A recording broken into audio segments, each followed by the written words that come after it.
warahmatullahi wabarakatuh. Perkenalkan, di sini saya Muhammad Rizky Aulia sebagai moderator pertama. Perkenalkan, nama saya Muhammad Adnan sebagai moderator kedua. Perkenalkan, nama saya Muhammad Adnan jadi sekretaris satu. Oke, untuk moderator 1 bisa dibacakan Dari yang sini. deh halaman 101 dari ayat ya, dibaca dulu ayatnya. Di sini saya akan membacakan untuk ayat surah Al-Imran ayat 104 dan surah An-Nahl ayat 120. Bismillahirrahmanirrahim. Wal takum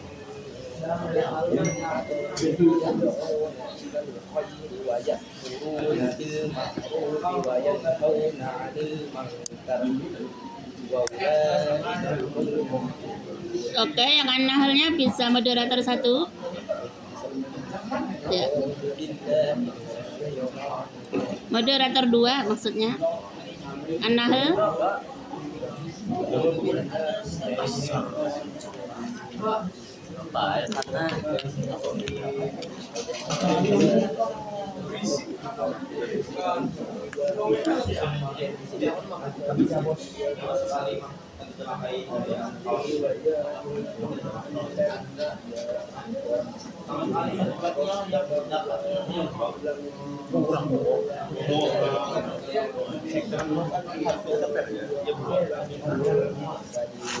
Oke, 102 moderator 1. Lalu di sini akan dilanjutkan ke halaman 102 yang dimana Gambar menampilkan ada 4 gambar. Yang gambar pertama ialah gambar di mana di sini ada seorang ustadz yang memberikan kesempatan anak muda berkecimpung di bidang dakwah. Gambar kedua yaitu laki-laki dan perempuan yang berhak melakukan dakwah. Ketiga, contoh dakwah bilhal, dan yang keempat ialah contoh tabligh akbar. Oke. Terus tiga akan dilanjutkan oleh moderator. Untuk halaman 103 dengan judul dari pemberani. Kekalahan umat Islam di perang Uhud membangkitkan kemarahan orang Badui di sekitar Madinah tentang dendam lama yang meledak. Namun tanpa curiga Rasulullah memberikan sambutan baik bagi yang ingin memeluk Islam. Karena itu mereka meminta para juru dakwah hadir ya, akhirnya diutus 6 sahabat. Mereka berangkat bersama para pedagang Arab. Sampai di kampung di wilayah kekuasaan suku Mujahid, para pedagang tiba-tiba melakukan penyerangan pada 6 sahabat itu sambil meminta bantuan kepada sama jawabannya. Keenam dari itu ia melakukan perlawanan setelah sadar mereka dibunuh. Para pedagang miskin itu berteriak, sabar, kami tidak bermaksud membunuh atau menganiaya kalian, cuma ingin menangkap untuk dijual ke Mekah sebagai budak. Keenam sahabat dalam posisi sulit, bahkan bisa jadi terbunuh. Mereka bertakbir sambil menyerang dengan tangkas. Terjadilah pertempuran yang seru antara 6 lawan begitu banyak orang. Pihak pedagang sudah banyak yang menjadi korban. Akhirnya 3 sahabat tertusuk musuh dan langsung gugur. Seorang lagi menyusul syahid. Akhirnya sisa 2 orang, Zaid bin Sunnah dan Hubayb bin Adi. Apa daya 2 orang berjuang menghadapi begitu banyak musuh. Selang beberapa saat, keduanya saat dilumpuhkan dan ditawan, lalu diangkut menuju pasar budak di Mekah. Zaid dibeli oleh Safwan bin Umayyah. Ayah Safwan, Umayyah bin Khalaf, adalah majikan Bilal dan Amir bin Zuhairah. Umayyah terkena kejam kepada budak-budaknya. Bilal pernah dijenuh di tengah terik matahari dengan badan di batu. Untung Bilal ditembus oleh Abu Bakar dan dimerdekakan oleh Habsyi. Ini kemudian dikenal sebagai sahabat bekas Rasulullah dan diangkat sebagai muadzin. Saat perang Badar, Umayyah berhadapan dengan Bilal dan berhasil membunuhnya. Sedangkan Ubaid diambil oleh Uqbah bin Al-Harith dengan tujuan yang sama seperti maksud Safwan membeli Zaid, yakni balas dendam kepada umat Islam. Lalu orang Quraisy menyeret Zaid menuju tempat tingkat umroh. Di tempat itu Zaid menjalani hukuman pancung. Menjelang Al-Qadha melaksanakan tugasnya pemimpin kaum muslim Abu Sufyan bertanya, Zaid, apakah anda senang seandainya di tempat ini digantikan Muhammad, sedangkan anda hidup tenteram bersama keluarga di rumah? Janganlah begitu, bantah Zaid dengan keras. Meski dalam keadaan begini, aku tidak rela berdua untuk yang paling kecil di rumahnya. Abu Sufyan marah. Zaid akhirnya menyusul temannya menjadi syuhada. Di hati Abu Sufyan dan orang Quraisy timbul keheranan akan kesetiaan para sahabat kepada Muhammad. Abu Sufyan berucap, kagum, aku tidak pernah menemukan seseorang yang begitu dicintai oleh para sahabat seperti Muhammad. Sesudah Zaid kabur, rombongan lain menyeret Ubay sesuai dengan hukum Isra. Ia diberi hak menyampaikan permohonan terakhir. Ia meminta izin sholat sunat 2 rakaat. Permohonan dikabulkan. Ubay melaksanakan ibadahnya dengan baik. Setelah salam, dia berkata, demi Allah, andai kata bukan karena takut disangka aku gentar menghadapi maut, maka sholatku akan dilakukan lebih panjang. Akhirnya, Ubay menjadi syahid, menyusul 5 sahabat lainnya. Namun, semangat dakwah yang dilandasi keikhlasan untuk menyebar ajaran kebenaran bahkan pernah padam dari permukaan bumi. Semangat itu terus bergema hingga makin banyak jumlah dakwah yang dengan kekuatan sendiri menyusup peluang masuk pedalaman berbatu-batu karang atau berhutan-hutan belantara untuk menyampaikan dakwah atau melakukan tabligh. Untuk halaman 105. Di sini saya akan membacakan untuk bagian menjadi duta Islam yang damai. Hanya ulah sebagai oknum atau kelompok yang mengatasnamakan Islam. Islam dituduh sebagai yang bukan. Misalnya Islam itu keras, kasar, tidak toleran, reaktif, dan tidak santun. Tuduhan tersebut memang menyakitkan. Maka jika ingin membela Islam, kita harus menggunakan cara-cara yang benar, santun, dan mendamaikan. Bukan malah menambah cara yang membabi buta, tidak santun, apalagi menakutkan. Mayoritas umat Islam banyak yang memilih diam jika berhadapan dengan persoalan yang rumit. Misalnya, aksi teror bom oleh sebagian oknum, ikhtiar memerangi kemaksiatan dengan cara-cara yang kasar dan menakutkan. Mau menang sendiri saat mengutarakan argumen atau lebih unggul karena mayoritas, serta sangat abai dengan keberagaman. Semua pandangan itu tentu tidak benar dan harus dicari solusi. Belajar dari sirah Rasulullah SAW, kita mendapatkan banyak hikmah tentang bagaimana Islam itu harus dibawa dan diperjuangkan. Islam diajarkan oleh beliau dengan kelemah lembutan, santun, damai, dan akhlak yang baik. Bahkan tidak pernah menggunakan cara-cara yang meneror dan menakutkan. Melalui cara tersebutlah akhirnya banyak pihak atau kelompok yang awalnya antipati kepada Islam berubah menjadi pemeluk dan pembela Islam yang sejati. Dan bahkan Rasulullah SAW bersabda, Innallaha rafiqun yuhibbur rafil amri kulillah. Hadis riwayat Al-Bukhari. Yang artinya sesungguhnya Allah adalah zat yang maha lembut dan mencintai kelembutan dalam segala hal. Harus kita sadari. Cukup bisa dirangkum ya. Langsung ke dakwah pengertiannya sampai nomor 4. Sebagai rangkuman, dakwah, khutbah, dan tabligh membutuhkan manajemen yang profesional. Sebab ketiganya memadukan beragam sumber daya yang ada untuk mengajak pihak internal dan pihak eksternal untuk memeluk, mencintai, dan mengamalkan ajaran Islam atau menyempurnakan nilai ajaran yang sudah terhujam di dada setiap muslim internal. Di antara faktor penting keberhasilan ketiganya adalah memulai dan mengamalkan terlebih dahulu ajaran Islam kepada diri sendiri, keluarga terdekat, baru kemudian mengajak yang baik. Berikut ini rincian tentang dakwah, khutbah, dan tabligh yang akan dibacakan oleh moderator kedua. 1. Dakwah. Pengertian merujuk arti bahasa. Kata dakwah merupakan masdar kata dasar dari kata da'a yang mempunyai arti mengajak, manggil, dan menyeru untuk hal tertentu. Orang yang melakukan pekerjaan dakwah disebut dai untuk laki-laki dan daiyah untuk perempuan. Jika ditinjau dari makna istilah, ada beberapa pengertian dakwah, yaitu setiap kegiatan yang mengajak, menyeru, dan memanggil orang atau kelompok orang yang beriman kepada Allah SWT sesuai dengan ajaran akidah, syariah, dan akhlak Islam. 2. Kegiatan mengajak orang lain ke jalan Allah secara lisan atau perbuatan untuk kemudian diamalkan dalam kehidupan sehari-hari supaya mendapat kebahagiaan dunia dan akhirat. 3. Kegiatan mengajak orang-orang untuk mengamalkan ajaran Islam di dalam kehidupan sehari-hari. Seruan atau ajakan kepada keinsafan atau usaha untuk mengubah agar keadaannya lebih baik lagi, baik Oke, sebagai B, pribadi ya. maupun masyarakat. B. Dalil perlunya dakwah 108.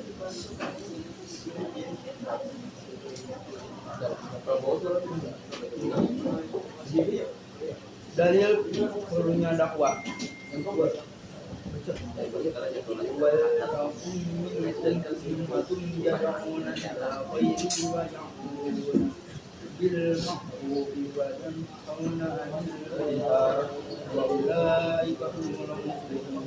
Artinya, dan hendaklah di antara kamu ada golongan orang yang menyuruh kepada kebajikan, menyuruh yang ma'ruf dan mencegah dari munkar, dan mereka itulah orang-orang yang beruntung. Oke,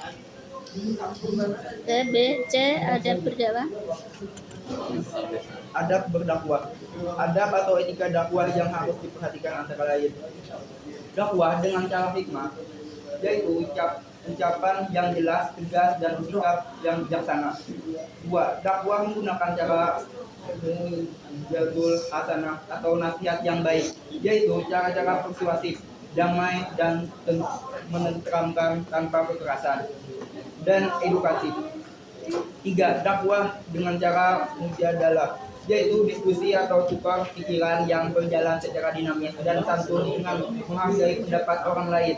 4. Dakwah melalui teladan yang baik, uswatun hasanah. Oke, D. Tujuan. D.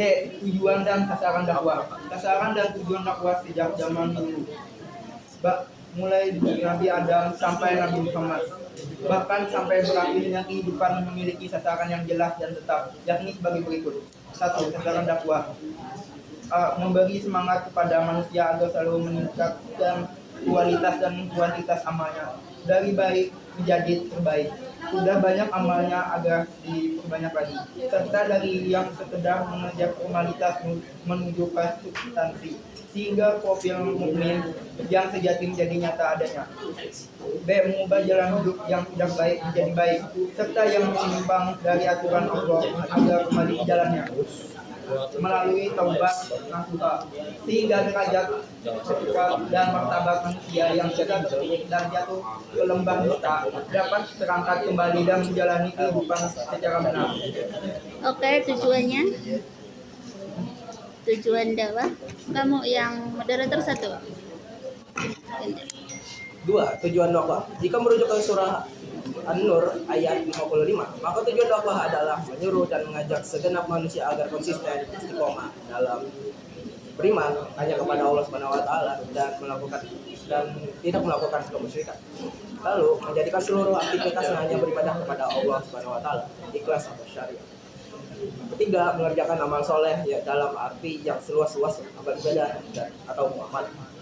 Dan yang keempat adalah akhlak mulia yang tolak ukurnya adalah akhlak Rasulullah SAW, akhlak Aisyah.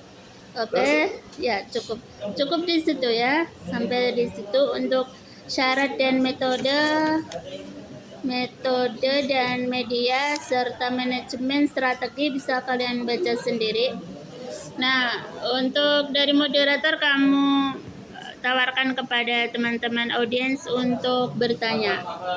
Untuk bertanya silahkan menyampaikan pertanyaannya dengan terbuka. Yang mau bertanya bisa tunjuk jari, sebutkan nama dan baca pertanyaannya. Untuk sekretaris 1 bisa bersiap-siap untuk mencatat teman-teman yang bertanya dan jawab dan pertanyaannya apa gitu ya. Yang pertanyaannya kurang ngerti ya tadi.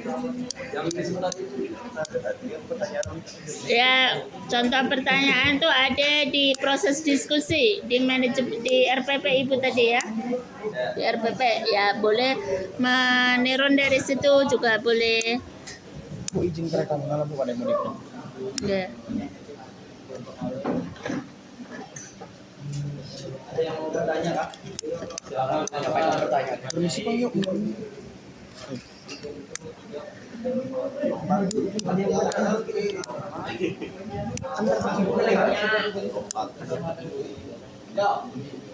Ya, yang bertanya bisa tunjuk jari.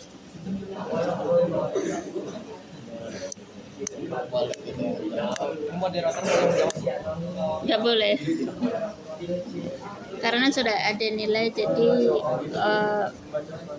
memberi kesempatan kepada teman-teman yang belum. Ya, di sesi pertama ini bisa 5 pertanyaan dan 5 jawaban.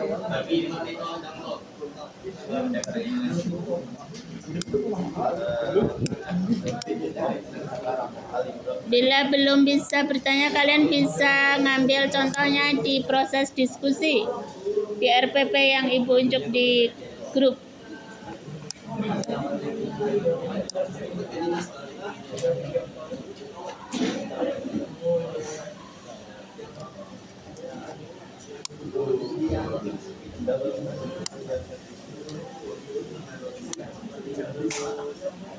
Ya.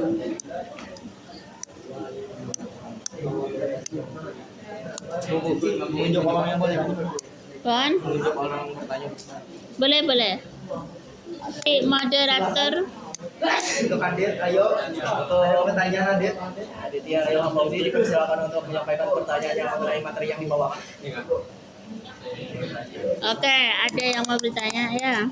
Waalaikumsalam warahmatullahi wabarakatuh. Seperti yang kita tahu, kaum Samud, kaum Ad, umat Nabi Nuh dan umat Nabi Lut, mereka semua dimusnahkan akibat kemaksiatan dan dosa yang dilakukan. Kita sebagai umat terakhir hanya bisa mengambil kehidupan atau pelajaran. Apa saja pelajaran yang dapat kita ambil dari Ditulis ditulis. apa saja pelajaran yang dapat kita ambil dari hal tersebut. Iya, bisa diulang ya. Untuk sekretarisnya belum siap. Seperti yang kita ketahui, kaum Samud, kaum Ad, umat Nabi Nuh dan umat Nabi Lut, mereka semua dimusnahkan akibat kemaksiatan dan dosa yang dilakukan. Iya. Kita sebagai umat terakhir hanya bisa mengambil itibar atau pelajaran. Apa saja pelajaran yang dapat kita ambil dari cerita kemaksiatan atau dosa yang dilakukan. Oke ya. Pertanyaannya bagus, tepuk tangannya untuk penanya pertama seperti ini. Sekarang ditunggu lagi untuk pertanyaan kedua, penanya kedua ya. Ya, silakan.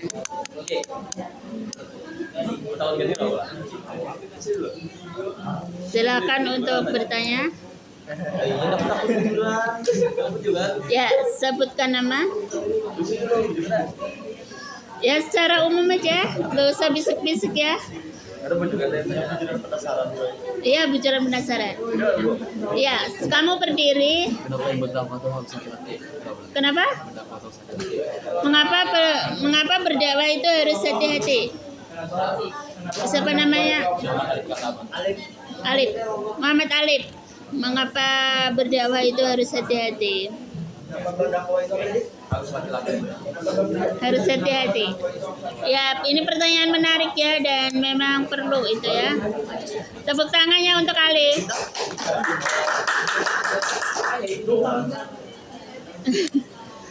Oke, 3 lagi. Pertanyaan ketiga. Oke.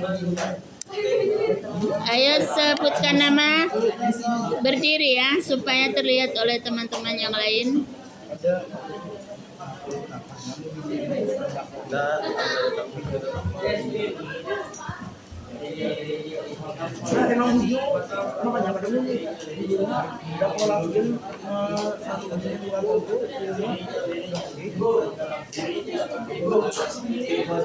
Oke, silakan. Pertanyaan ketiga. Sebutkan nama, berdiri.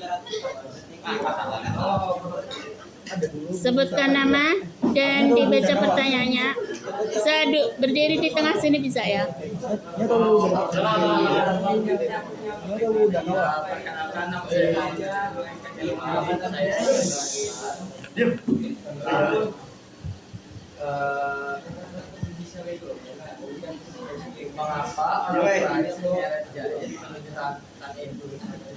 Mengapa orang Quraisy menyaret merajat menuju Tanim? Mengapa orang lain Menyeret Zaid menuju Tanim ya. Oke, tepuk tangannya untuk Muhammad Ilham. Oke, satu lagi pertanyaannya. Yang lain bisa siap-siap untuk mencari jawaban dari pertanyaan-pertanyaan itu. Siapa namanya? Evan. Yuk silakan Evan. Bagaimana relevansi pemaknaan apakah Nabi pada era digital seperti ini? Oke, duduknya yang bagus dong. Bagaimana relevansi pemaknaan apakah pada era modern era digital seperti ini, khususnya di X yang ada grup-grupnya. Ya, generasi Z ya, Kita lagi atau generasi Alpha. pemaknaan Amar ma'ruf nahi mungkar di generasi Alpha, di digital gitu ya. Digital relevansinya. ya, misalnya itu yang rame-rame sekarang ini apa? Bitcoin ya. Bitcoin itu rame banget. Nah, itu bagaimana kamu menyikapinya? Itu kan sering orang tertipu, sering orang hilang atau uangnya hilang ya, bermiliar-miliar itu. Banyak seperti itu, tapi nanti muncul lagi seperti apa itu ya.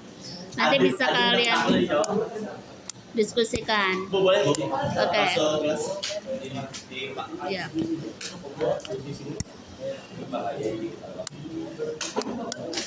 Oke, sekarang sesi dari moderator. Sesi apa ini?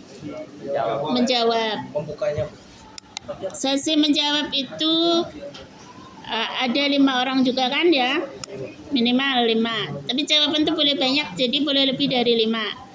Nah, itu bisa dibacakan soal dari pertanyaan pertama dari siapa? yang menjawabnya ada pengecualian. Enggak. Ya berarti moderator juga boleh menjawab. Boleh sih sebenarnya, cuman kalau waktunya banyak sih boleh aja. Ya. Jadi yang menjawab boleh lebih dari 5 ya, karena jawaban itu bisa banyak dan bisa lebih dari 1, 2. Oke, silakan. Untuk pertanyaan pertama yang disampaikan oleh Nabil, apa pelajaran yang bisa saya ambil dari kaum Samud dan kaum Tamud, kaum Ad, umat Nabi Nuh dan umat Nabi Lot alaihi wasallam?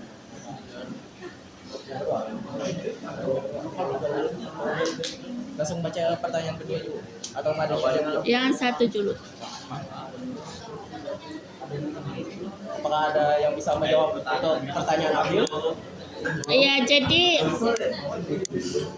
bisa dicari di Google ya jawabannya. Bisa di Google atau dibaca di buku Pai juga bisa. Jadi pertanyaannya, kaum Nabi Lut, kaum Nabi Nuh, kaum Nabi Nuh itu dibinasakan oleh Allah gitu ya, karena kemaksiatan mereka yang merajalela dan tidak bisa dinasehati lagi. Nah, pertanyaannya apa di situ? Pertanyaan bacaan ulang. Nah, Pertanyaan yang disampaikan oleh Nabil. Apa pelajaran yang bisa saya ambil Nah, dari kaum pelajaran Samud, apa? kaum Tamud, kaum Ad dan umat Nabi Nuh dan umat Nabi Lut alaihi wasallam? umat Nabi Lot itu apa? Itu dibinasakan dengan cara apa oleh Allah? Diturunkan apa itu petir ya? Petir dari langit ya, terus membakar semua kaum Nabi Lut yang sodomi. Sodomi itu laki-laki suka sama laki-laki itu sodomi. Nah, itu berzina sodomi itu akhirnya dibinasakan oleh Allah dengan Ada yang singgung kok. Ada yang singgung. bagus. Kalau tersinggung itu mungkin dia dia sedang OTW ke situ. Tidak boleh ya.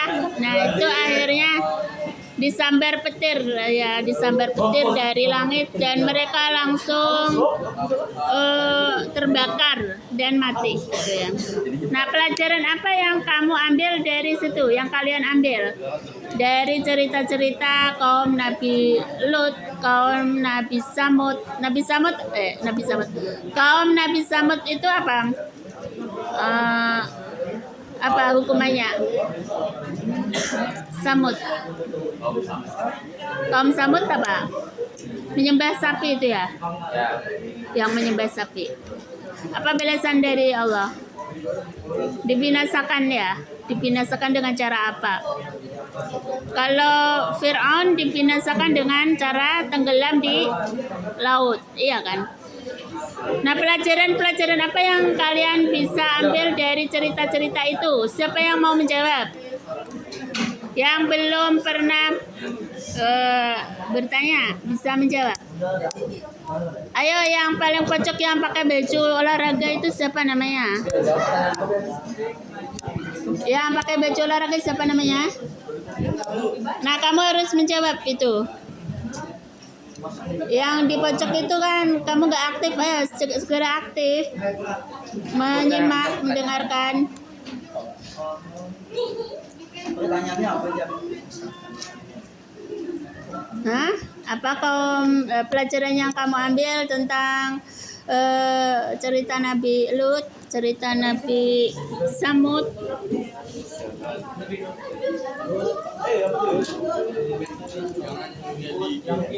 Harus aktif semua, nggak boleh diam. Ini kan wajib semuanya menjawab. Nanti kalau sekarang nggak menjawab, nanti juga wajib. Jadi wajib bertanya dan wajib menjawab, minimal satu orang satu. Apa pelajaran yang bisa kamu ambil tentang kaum Nabi Lut dan kaum Nabi Samud? Kaum Samud. Hah? Kaum.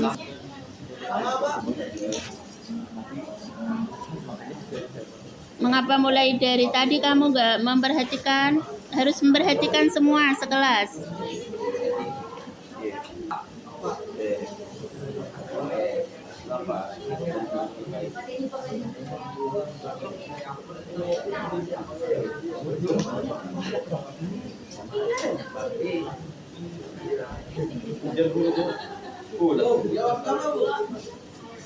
Dijawab.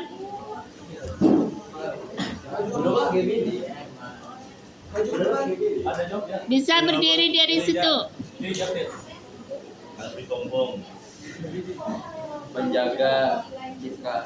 Keberanian dalam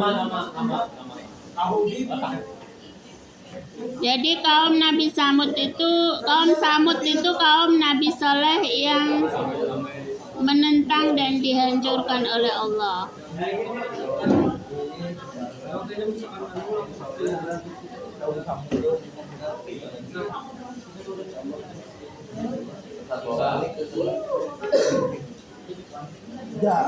Pelajarannya atau hikmahnya apa yang kamu dapat dari cerita itu? pentingnya ketaatan kepada Tuhan.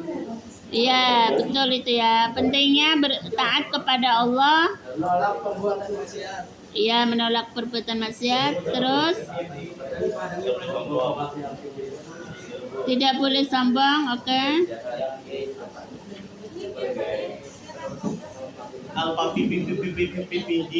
Dihancurkan oleh Allah ya ini kondisi alam yang subur ya, menjadikan bangsa yang makmur, asalnya subur makmur, akhirnya dihancurkan oleh Allah Subhanahu wa taala.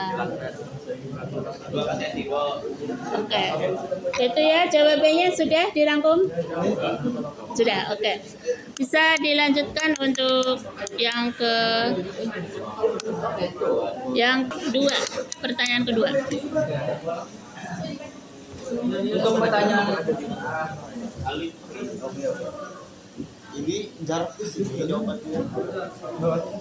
Untuk pertanyaan kedua dari Alif, kenapa berdakwah itu biasanya identik dengan laki-laki? Ada yang menjawab. Ada yang mau menjawab? Dibil dia, Bu. Kenapa Ya, itu berdakwah ada. itu biasanya identik dengan laki-laki? Iya katakan. Oke. Kalau Nabi laki lakian.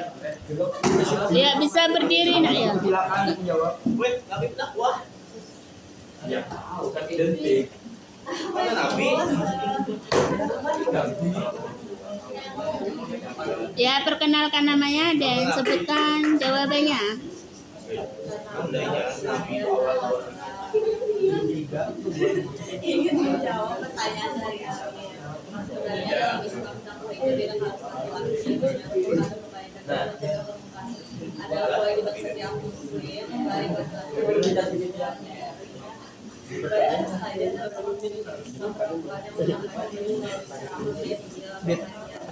Ya. Boleh.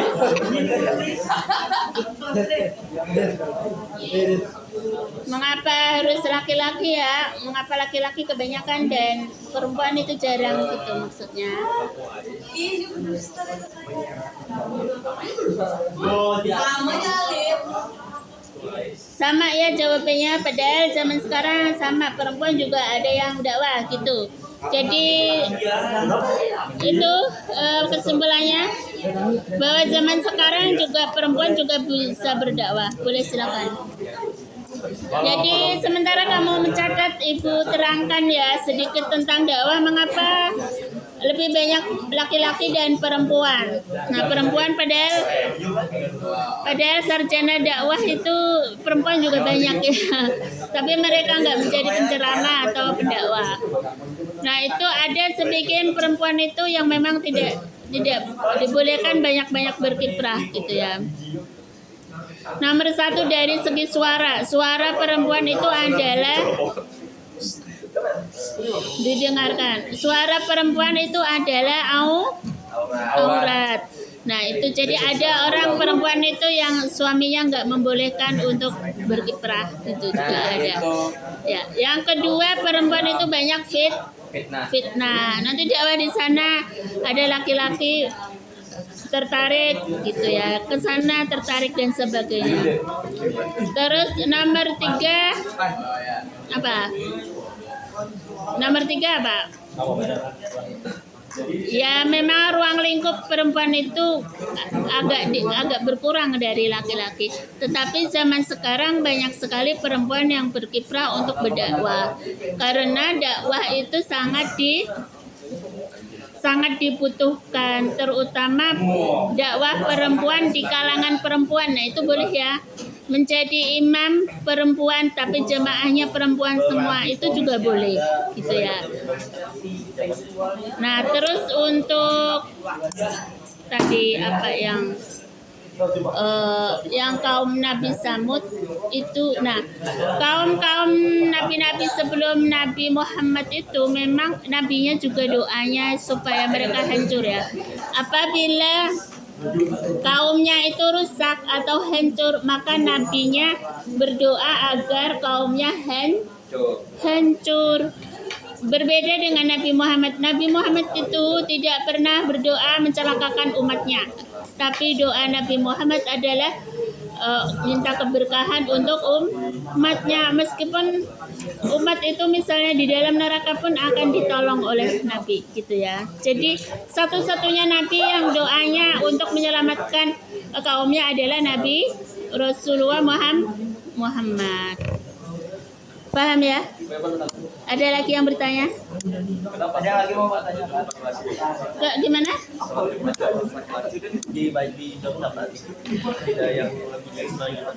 Salat Jumat itu harus laki-laki, itu sudah sunnah Rasulullah. Sunnah Rasulullah sudah ketentuan dari Rasulullah, sudah ketentuan dari Allah Subhanahu wa taala.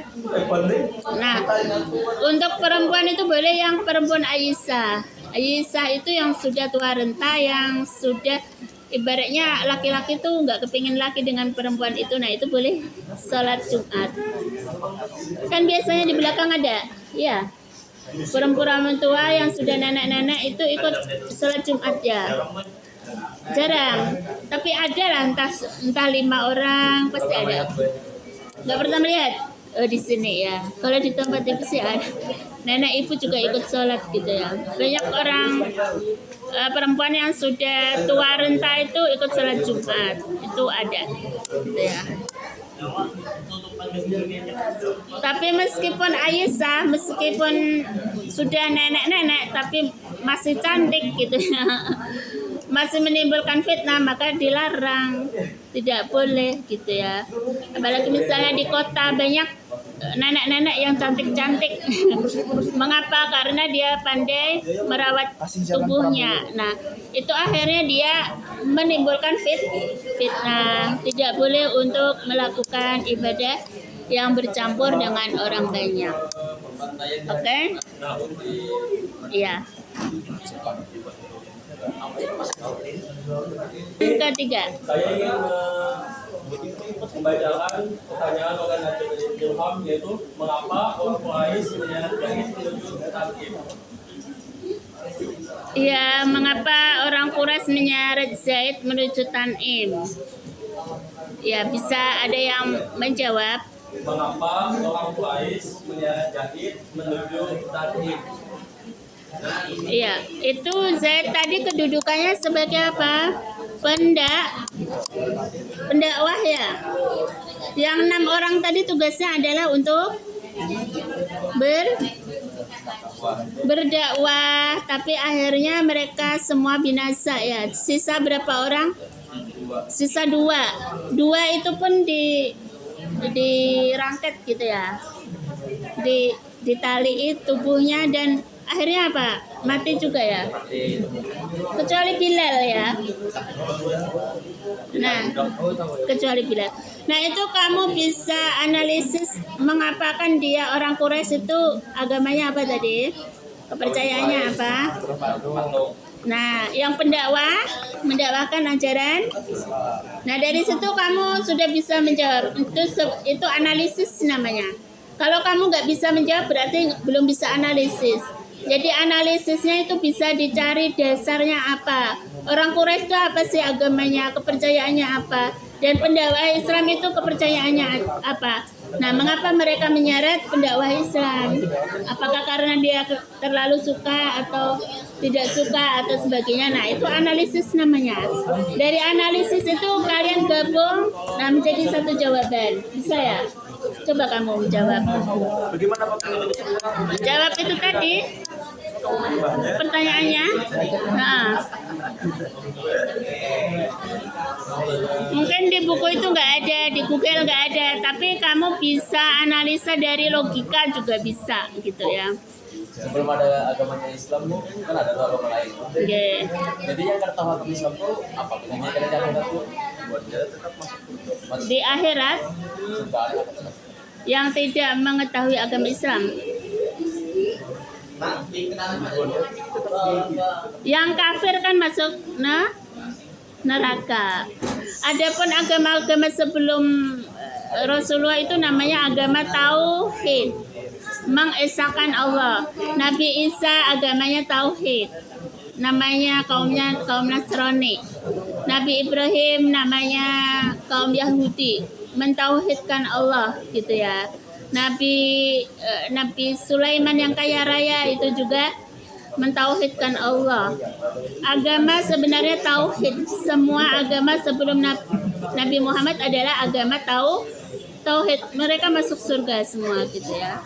Tapi yang kafir dan menentang agama Islam kan masuk neraka. Nah, nanti di padang mahsyar itu kan semuanya membawa bendera. Ya enggak? Yang bendera ini mereka dipegang oleh para nabi masing-masing. Jadi ini kaum Nabi Muhammad membawa bendera Islam. Nabi Isa, Nabi Musa, Nabi Nuh, semuanya gitu ya, sampai Nabi Adam. Gitu ya, mereka yang mengikuti ajaran tauhid, nah pasti masuk surga. Yang kafir, munafik, musyrik dan sebagainya, murtad, itu akan masuk neraka. Oke, paham ya? Siapa yang menjawab tadi? Belum ada yang menjawab. Ayo, silakan yang mau menjawab. Ya, kamu yang belum, yang kamu yang belum ya. Orang pengais menyeret jain ke tarif dari solusi mati bagi balas dendam atas kematian kelompok pengais dan Kang Badan. Nah, itu apa itu bentuk balas dendam atas orang-orang Quraisy dalam perang Badar. Oke. Balas dendam ya. Balas dendam. Bentuk balas dendam atas orang-orang Quraisy yang mati di perang Badar. Nah, nanti bila bertanya itu secara umum ya ke moderator. Oke, jadi 5 pertanyaan bisa bertambah menjadi 10 pertanyaan. Yang ini tadi yang bertanya khusus sama ibu boleh dimasukkan di situ nanti ya. Yang bertanya khusus dengan ibu. Tadi apa pertanyaannya? Mengapa laki-laki yang berdakwah? Yang salat Jumat. Mengapa laki-laki saja? Nah, ya. Mengapa laki-laki saja yang salat Jumat? Ini bisa ditulis. Yang menjawab ibu, yang dapat nilai ibu. Yang pertanyaan yang khusus tadi. Yang khusus nih ada lagi pertanyaan nih. Iya apa? Kenapa laki-laki yang sholat Jumat? Iya sudah dijawab. Mau sudah jawab. Sudah dijawab. Ini umum apa khusus? Kenapa berdakwahnya Beda-beda. Beda. Sholat Jumat. Ya, dicatat lagi. Oke, next untuk pertanyaan keempat ya. Laki saja sholat. Atau 5? 4.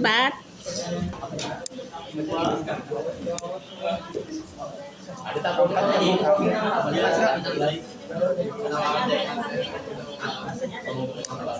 Untuk pertanyaan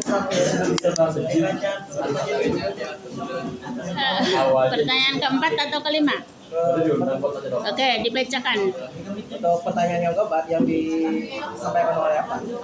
Bagaimana relevansi pemaknaan amar ma'ruf di era digital saat ini?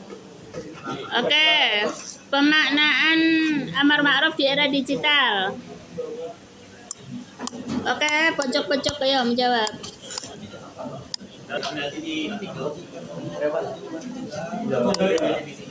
Amar ma'ruf di era digital, misalnya berdakwah di TikTok atau bagaimana itu ya? Mau menjawab. Adit tanggung jawab Adit. Yang belum menjawab silakan menjawab. Mana? Ya silakan berdiri. Nggak terlihat. Untuk Aditya yang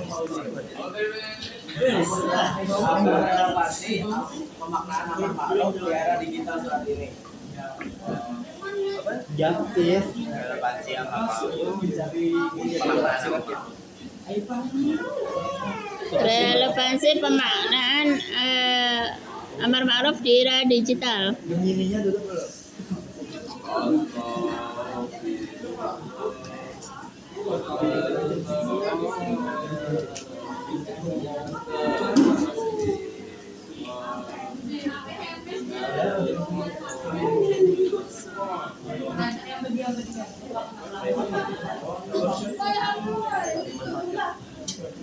Kayak manfaatnya ada Pak.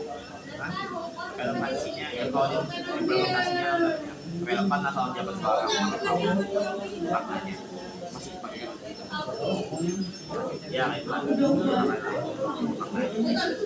Ya, pakai. Ya, karena kalau kita mau bawa Ayo berdiri kalau sudah dapat jawabannya silakan berdiri.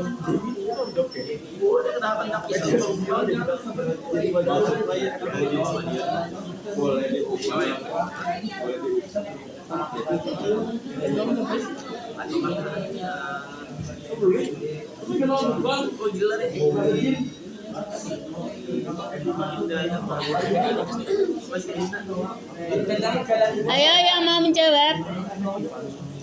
Apa-apa nggak didengarkan. Coba disimak di depan kamu bertanya terus karena kamu nggak menyimak.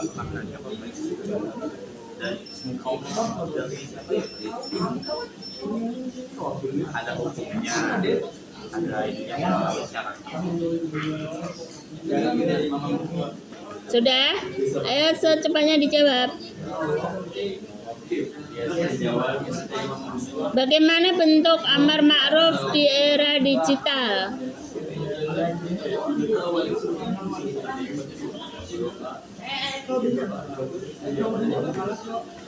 Ada syaratnya, ada hukumnya.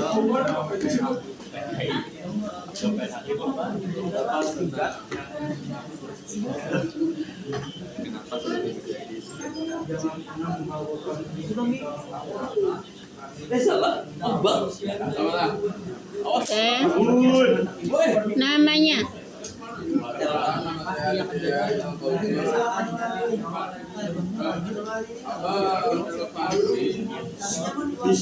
Adit menjawab. Era digitalisasi yaitu memanfaatkan platform seperti media sosial untuk PR yang lebih luas, cepat, dan interaktif, menyatu generasi muda dengan konten kreatif sambil menantang penyebaran hoax baru ujaran kebencian. Namun tetap memerlukan bahwa kekayaan serta literasi digital agar pesan agama tetap substansial dan tidak menimbulkan perpecahan.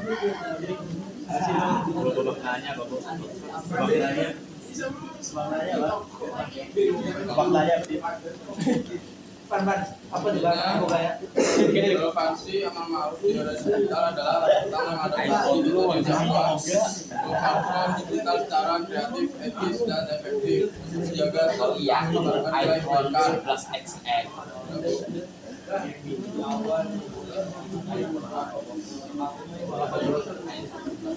Ibu kada paham. Ya, silakan merangkum dari audiens. Jawab Ditya bagaimana?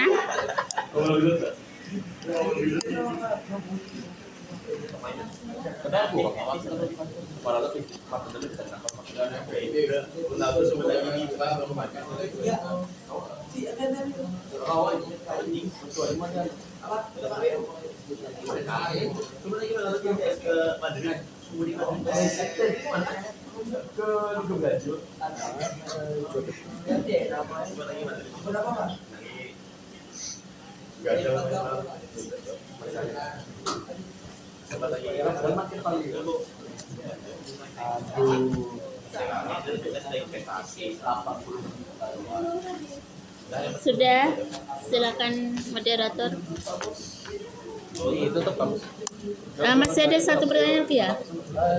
Yang kelima.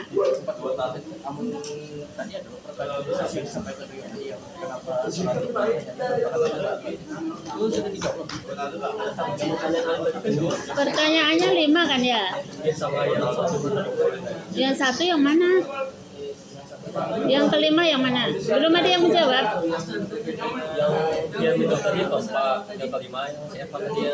Enggak, dia bertanya bukan tercatat di situ. Yang ibu jawab nggak tercatat. Ada pertanyaan tapi nggak tercatat. Nah, apa tadi lupa ibu? Totalnya berarti cuma 4 aja yang di sini yang Maka 5 tadi. Sesi 1 seharusnya 5 kan gitu. Berarti masih kurang 1 lagi ya? Oke, masih kurang 1 pertanyaan dan 1 jawaban. Itu yang perempuan dulu ya. Namanya? Hai, manis.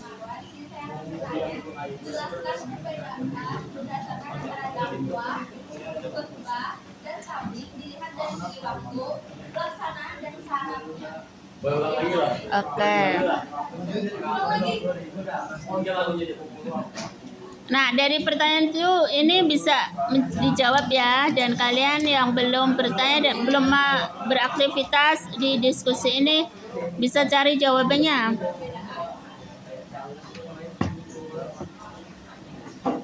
Apa perbedaan dakwah, khutbah, dan tabligh dari segi waktu, sasaran, dan apa satunya?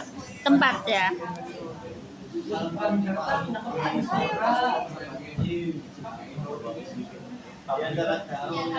Intinya di orang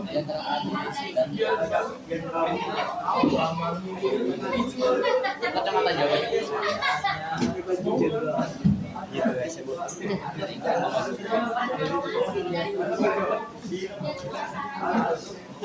Waktu, pelaksanaan, dan sasaran. Gua ada ngambil HP lu.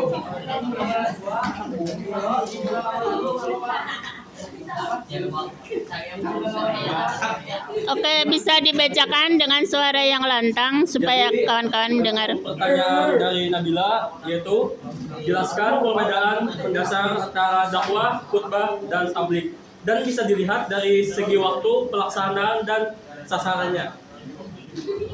Nah, oke, siapa yang mau menjawab?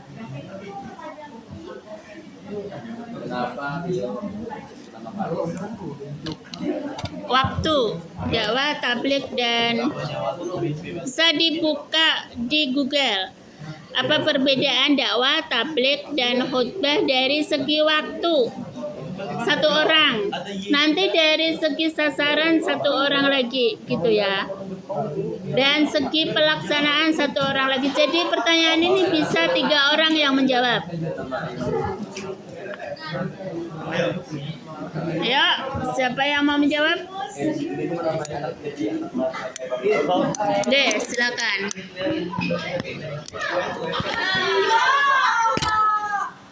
Ini mau menjawab ya?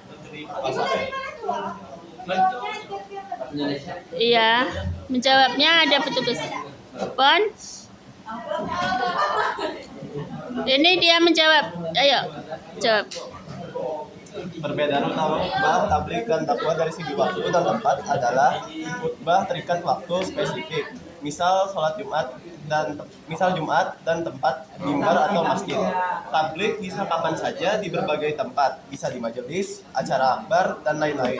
Namun fokusnya menyampaikan pesan agama, dan dakwah adalah konsep paling luas. Lisan, tulisan, teladan, bisa di mana saja dan kapan saja tanpa syarat formal ketat seperti khutbah.